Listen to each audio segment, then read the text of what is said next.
So this is about rhythm guitar, and I'm just going to touch on a few basics that are super important and super practical, and then in about 3 minutes we'll ramp it up and we'll go advanced, and we'll use it over a track, a practical application over a track. So the first thing I want you to do is make sure that you're able to do this.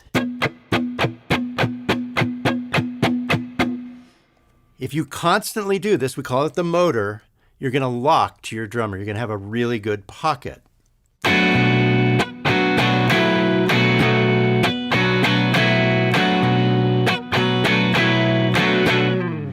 And it becomes easy to come up with signature rhythm parts. Now, another thing you can do is do that twice as fast, double time. So for like U2's Sunday Bloody Sunday.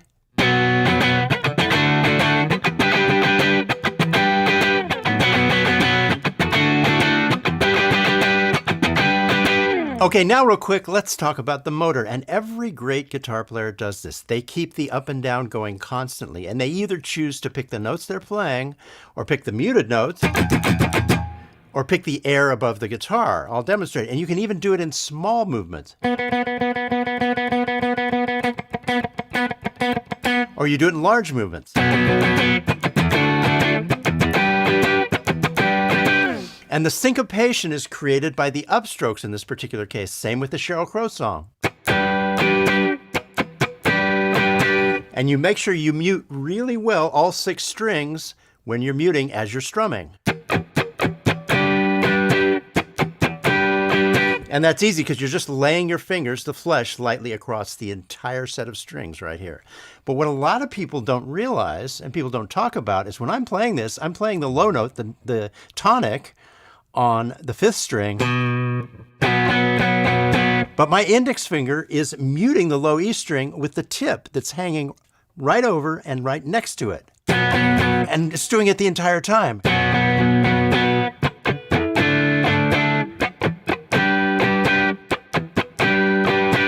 And if I wasn't doing that, you'd be hearing...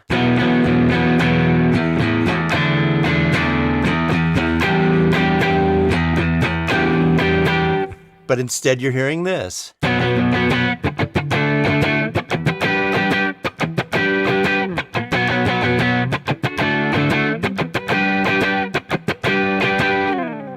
So what this muting trick with the tip of my index finger allows me to do is play with reckless abandon with my right hand. I don't have to be careful. I can slam all 6 strings. I do have to be careful, and I have to stay honest with rhythm, but the motor keeps me there. That's what's crucial about keeping this going. It keeps you locked with the drums. Now, another great pattern is with downstrokes. And what creates that is I'm playing air on the upstrokes. If I go really slow,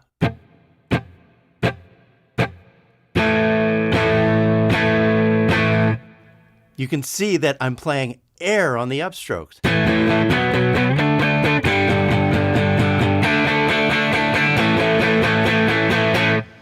And the motor keeps my rhythm solid and keeps me locked with the drummer. Now, another pattern is this one. And if I bring in the motion, not so wide on my right hand, I can do this.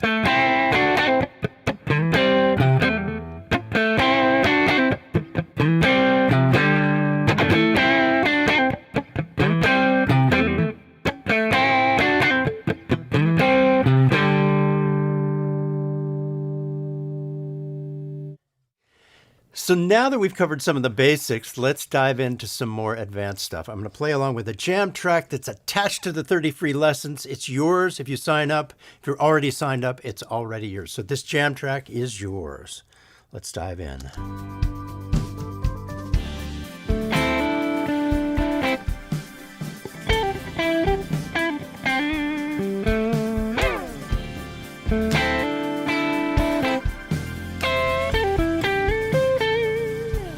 So these are more advanced concepts: orchestration, call and response, repetition and variation. I play the same thing and then I vary it, and then I play the same thing again and vary it. The listener loves that. It gives them something they can trust and then something surprising. So now I'm going to step on an effect, play an arpeggio.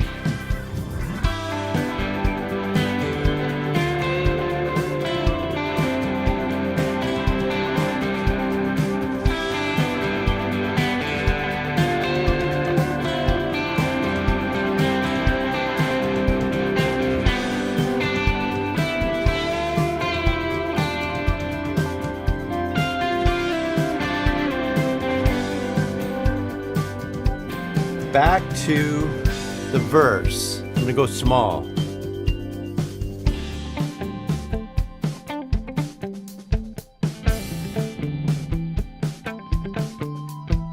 There, I've just displaced the part. I played it on 2 strings and moved to the next 2 strings. That works. Try it again.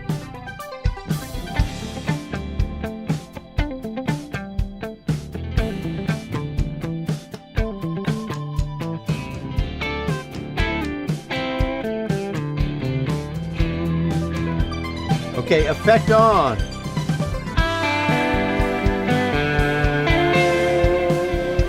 Okay, let me try something different.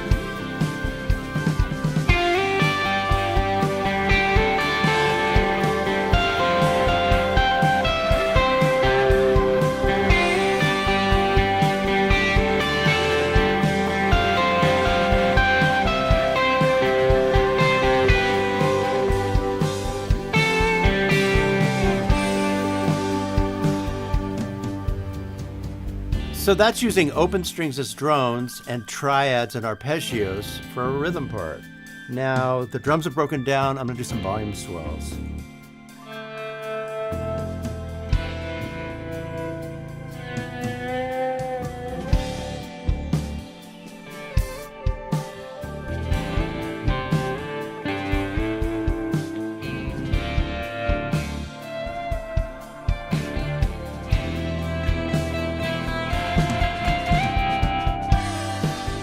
So maybe I've earned some lead playing. Let's see.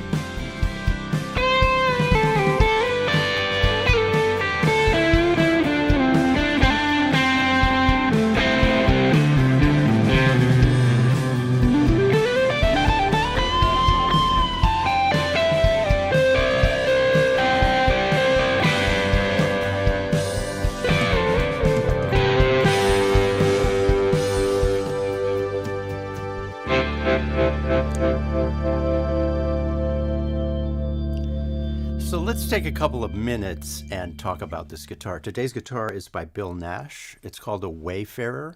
It's not relicked. These are DiMarzio pickups, but the unique thing about this guitar, it has a radical new neck invention. I mean, it looks normal. It's a very, very extreme compound radius. And what that means is that each fret is 1/18th a degree flatter as you go down the neck. That's the best way to describe it, but on their website, I think they'll have a better description of this. But it's a brand new thing that he's trying out, and it really makes for low action, easy bending. And this is quite a thick neck, but it's very comfortable for me. I like this guitar. I really like the way it looks. You can actually change the look by changing out the pick guards. You guys know I love new guitars. I support companies that make new guitars. I know some of the people who make these. I know Bill. And the other great thing about this, I love the symmetrical cut of these 2 horns. I love that. And I also love the chambering. So this is chambered to hold the electronics. This is chambered for weight relief and sound. And because it doesn't have a maple top or anything, the energy is not broken up by the top going across like this and then chambering underneath. Anyway, that's their contention. These are DiMarzios. This is, I think these first 2 are called Blues Buckers or something, and this is called an Aaron Norton. And the reason Bill chose these is because the split coils sound like a Strat. If I split the coil and I go here, very Strat-like. And of course you can hear the pick in the vocal mic right there, so don't worry about that. But I like this guitar. Check it out on the website, and the neck is kind of a radical thing. It's a compound radius that is, I won't even speak about because the numbers are so radical from down here to up here. And as I said, every fret gets flatter as it goes up. One thing I wanted to say about playing along with a track is mix is crucial. Now, this track, when I play along with it and my guitar is even this much too loud, I rush ahead of the drums. So pay attention to that when you're playing rhythm guitar. I've always said that when I play rhythm guitar, I try and get inside the drum kit. And what that means is if you stand right next to your drummer, you can kind of hear the space between the kick drum and the hi-hat and the snare drum, whatever cymbals. And I want to fit into that kit. I want to be part of the actual drum kit as it's playing. And to do that, you have to get down in the mix so that it's effortless. You're just hearing the drums and you're playing to the drums and you're not rushing ahead. And that is a trick sometimes because you don't want to get too low because then the tone is not good. And then, of course, certain things you play, you want them to be louder. You want to step out when you play a lead. So you have to have your rhythm tone locked with the drums, and then you have to use whatever device you need, a channel switching on the amp or a pedal to make your lead pop out. And that's what I'm doing today. So if I play along with the track, let me show you.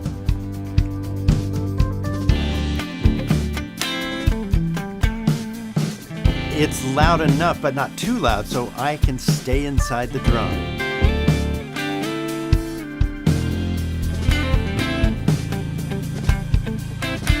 And particularly for this double time stuff.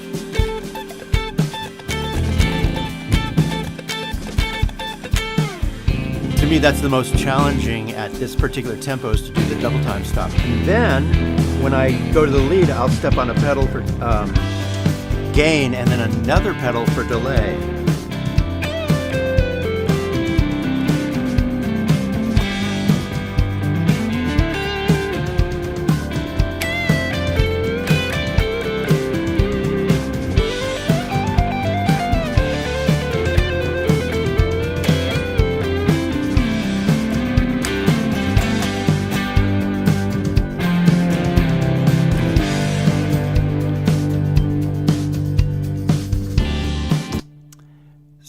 And I have delay on.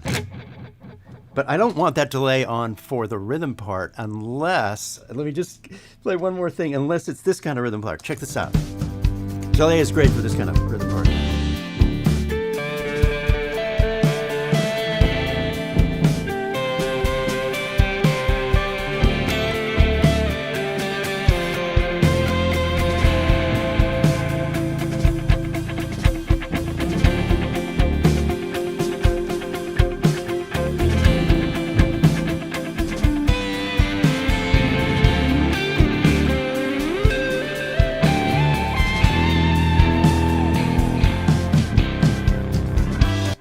Okay, this once again is a Nash Wayfairer. Bill Nash, go to their website and you can find him.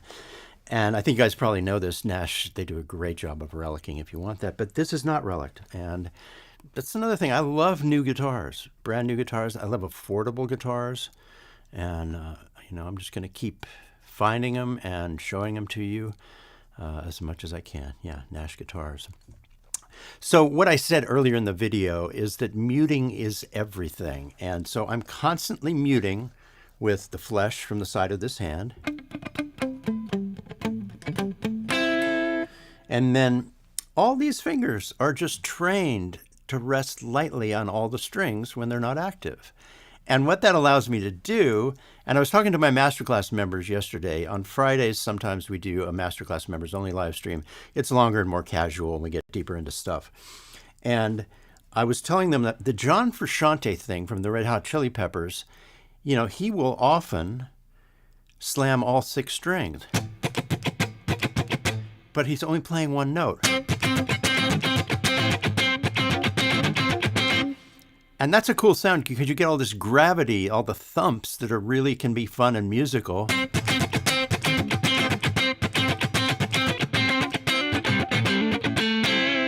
But the important thing is the key should be sympathetic to where you're playing, because if I do this in B flat, the harmonics and any accidental notes that peek out are going to be unsympathetic to the key. So it's great in keys where the open strings are sympathetic to where you're at. And if you have a problem with that, if you're in B flat, just tune the guitar down a half step and that'll solve it. Anytime you can make a mistake and an open string helps you, that's a plus, I think.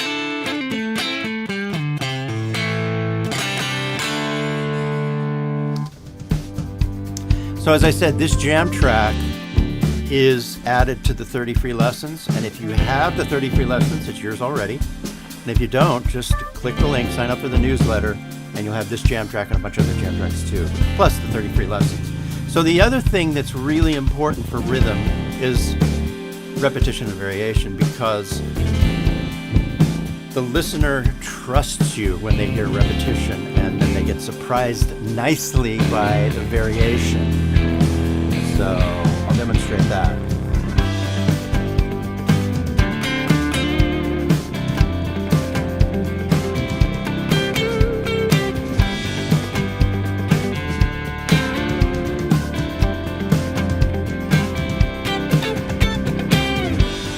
So I kept returning to the simple one-note part and then busting out and doing fills. That's repetition and variation, or call and response. I've been working on my pedal array here, and I have a bunch of effects kind of ready to go. I use this octave pedal when I write music. It's just the Boss octave. And in fact, the bass that you're hearing on this jam track was me playing guitar on the Boss octave, and it sounds like a synth to me.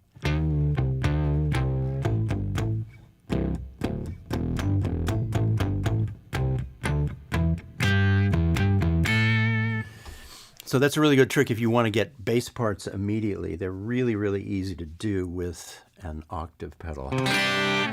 And it's funny, I've owned a bunch of different octave pedals, but the Boss has always been the one that seems the best. Man, Boss makes great pedals. Another great Boss pedal, okay, I'm going to activate it over here, is the Wazacraft Vibrato. We loved, all of us in the 90s, and we loved the VB2, right? It's the most kind of greatest undulating guitar modulation there is. Now I have delay on, so let me turn off the delay, but just that subtle wave, and if you exaggerate it, then you can really hear what it is. It gets to be too much quickly, though. You want it to be just on a little bit, and then when you add delay, it creates this beautiful, in fact, the arpeggio part on this rhythm track,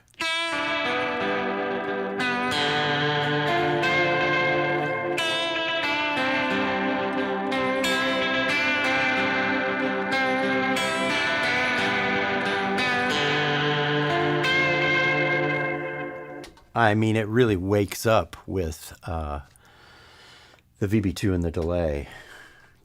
May as well play to the track.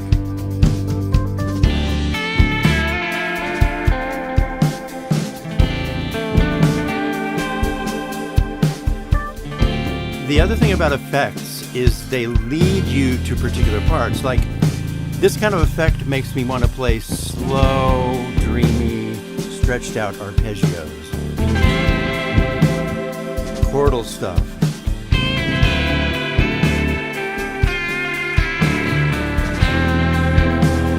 Because you let the effect do its thing.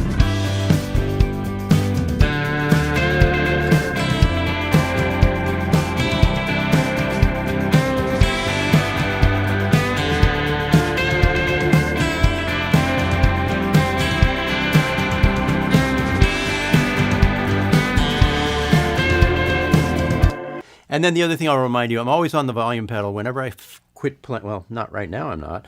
But whenever I finish a phrase and there's a noisy setting, like that's 3 distortion pedals in a row.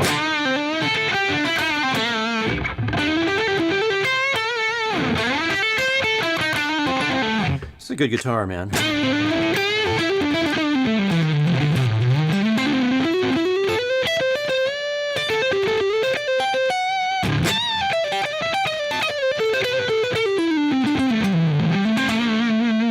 So there's a lot of noise here, right? But anytime I finish a phrase, now you can hear it. You hear that? That's on the microphone right there. That's my volume pedal going back like that and hiding noise. So if I have a noisy sound up, then I'm hiding it with the volume pedal. Now the other thing I'll say about having 3 drive pedals on at the same time is that if you find your favorite setting on one of your drive pedals, it's really great to just leave it there. And then if you want more gain, step on a second pedal. And that is the benefit of stacking overdrives. And that way you keep your sweet spots on every pedal. And when you put them all together, like I'm even going to step on 4 of them. This is 4 of my favorite drive pedals. I'm doing a video right now that'll be out in a couple of weeks, about 3 weeks, where I show you all the drive pedals I'm using. So I won't do that now, but you'll see it in about 3 weeks. So that is 4 pedals in a row. 4.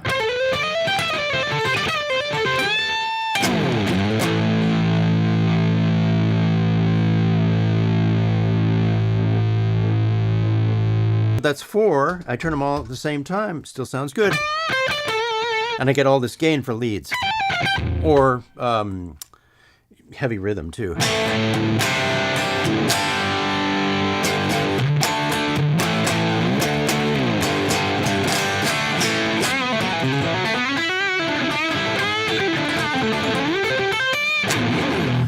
It's fun. Really, really fun. So stack some overdrives. Keep them at their sweet spots. Don't mess with them, and just experiment where they sound good.